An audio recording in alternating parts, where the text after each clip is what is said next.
Right now, China's detained over 1 million Uyghurs and other Turkic Muslims into concentration camps. They are forced to denounce Islam, adopt atheism, and pledge allegiance to the Chinese state. They would spend hours on end chanting in their crowded cells, "There is no such thing as religion," or "All hail the Chinese state," or "All hail Chinese President Xi Jinping." And if the detainees disobey, or if there's any type of resistance, there is torture being used. There are at least 800,000 and possibly up to a couple of million folks in these detention facilities. Nails are being pulled out, teeth are being pulled out. They're using snakes to interrogate. People are being beaten until they're dead. They're being sterilized, a method used in genocide. They're forced to sit on what's called a tiger chair, where they're clamped down on this chair for hours on end, oftentimes in solitary confinement. People are being sent to these camps for random reasons. One of them could easily be you are in contact with someone abroad.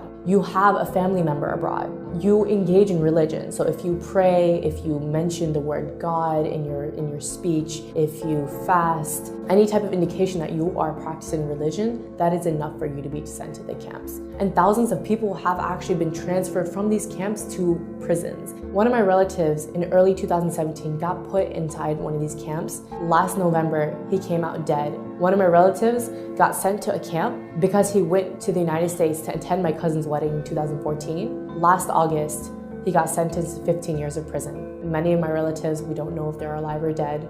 And there's not a single Uyghur who doesn't have at least one family member in these camps or some form of detention or prison.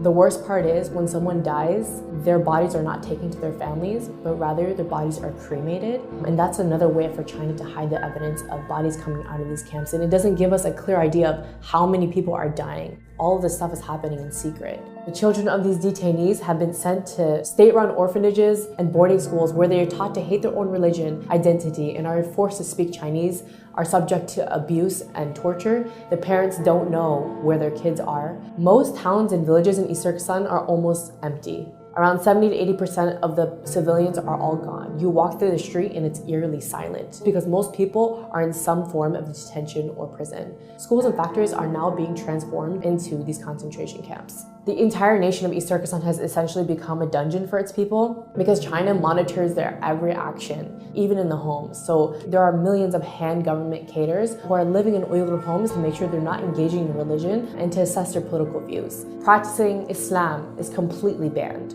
So for me to even say something like, "Oh, I'll see you tomorrow, God willing," is prohibited because you said the word God. Even having an Islamic name is a crime. So you have to change your name from a name like Muhammad or Fatima to an ethnic Han name. Thousands of Uyghur women are also forced to marry ethnic Han Chinese men. And this is another way to get rid of the next generation of Uyghurs. So why is China cracking down on Uyghurs and Turkic Muslims specifically? East Turkestan is really rich in minerals and resources, so by putting people into camps and basically carrying out an ethnic cleansing, China is attempting to maintain tight control over the mineral-rich land. You might wonder why the world has been really silent about this whole issue, and it's because of a few reasons. Number one, China has tightly controlled its media, so a lot of what's happening can't really be revealed outside to the rest of the world. Number two, even when people know about it, or even when governments know about it, they are forced to remain silent due to Chinese pressure and their economic and strategic ties to the country. So the question is, what can you do? What we need you to do is raise awareness, because right now, most of the world has no idea that this is happening. Pressure your government leaders to acknowledge China's occupation of East Turkestan and its systematic campaign to wipe out the Uyghurs and other people of East Turkestan. Support your local Uyghur communities. They're in dire need of international support. Come out to their protests. Organize protests in front of Chinese embassies and bodies that can actually take action to challenge China's ethnic cleansing of the Uyghurs.